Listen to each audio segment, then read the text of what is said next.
hope everyone is having a good time tonight, but I want to take a time to mention something a little bit serious. About 30% of teens experience bullying. While we are close-knit at Ridgeview, we aren't immune to it.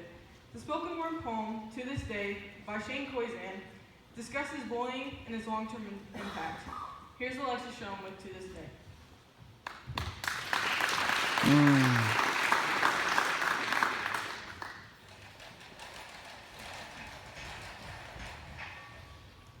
When I was a kid, I used to think that pork chops and karate chops were the same thing.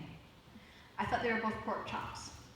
And because my grandmother thought it was cute and because they were my favorite, she let me keep doing it. Not really a big deal.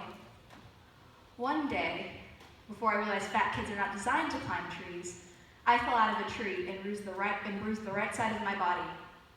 I didn't want to tell my grandmother about it because I was afraid I'd get in trouble for playing somewhere that I shouldn't have been. A few days later, the gym teacher noticed the bruise and I got sent to the principal's office. From there, I was sent to another small room with a really nice lady who asked me all kinds of questions about my life at home. I saw no reason to lie. As far as I was concerned, life was pretty good. I told her whenever I'm sad, my grandmother gives me karate chops. This led to a full-scale investigation. I was removed from the house for 3 days until they finally decided to ask how I got the bruises. News of this silly little story quickly spread through the school and I earned my first nickname, Pork Chop. To this day, I hate pork chops. And I'm not the only kid who grew up this way, surrounded by people who used to say that rhyme about sticks and stones, as if broken bones hurt more than the names we got called, and we got called them all. So we grew up believing no one would ever fall in love with us, that we'd be lonely forever, that we'd never meet someone to make us feel like the sun was something they'd built for us in their tool shed.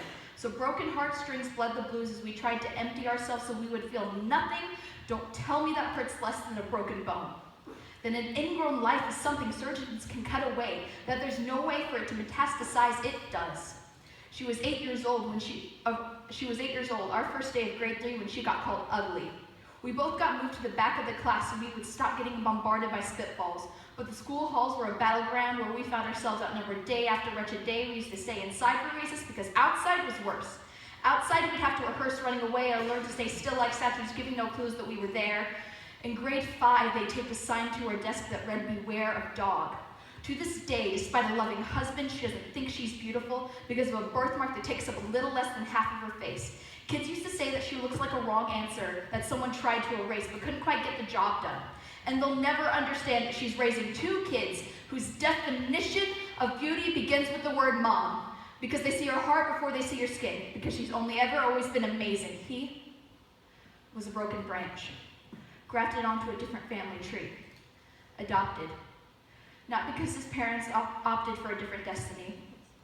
He was 3 when he became a mixed drink of 1 part left alone and 2 parts tragedy, started therapy in 8th grade, had a personality made of tests and pills, looked like the uphills were mountains and the downhills were cliffs, 4/5 suicidal, a tidal wave of antidepressants, and an adolescence of being called pauper. 1 part because of the pills, 99 parts because of the cruelty. He tried to kill himself in grade 10 when a kid who could still go home to mom and dad had the audacity to tell him, "Get over it." As if depression is something that can be remedied by any of the contents found in a first aid kit. To this day, he has a stick of TNT lit from both ends, could describe to you in detail the way the sky bends in the moments before it's about to fall, and despite an army of friends who will call him an inspiration, he remains a conversation piece between people who can't understand. Sometimes being drug-free has less to do with addiction and more to do with sanity. We weren't the only kids who grew up this way. To this day, kids are still being called names. The classics were, "Hey stupid," "Hey spaz." Seems like each school has an arsenal of names getting updated every year. And if a kid breaks into school and no one chooses to hear, do they make a sound? Or are they just background noise of a soundtrack stuck on repeat when people say things like kids can be cruel? Every school was a big top circus tent and the pecking order went from acrobats to lion tamers, from clowns to carnies. All of these miles ahead we were freaks. Lobster-clawed boys and bearded ladies, oddities, juggling depression and loneliness, playing solitaire, spin the bottle, trying to kiss the wounded parts of ourselves and heal. But at night, while the others slept, we kept walking the tightrope. It was practice, and yes, some of us fell, but I want to tell them that all of this crap is just debris. left over when we finally decide to smash all the things we thought we used to be. And if you can't say anything beautiful about yourself, get a better mirror. Look a little closer.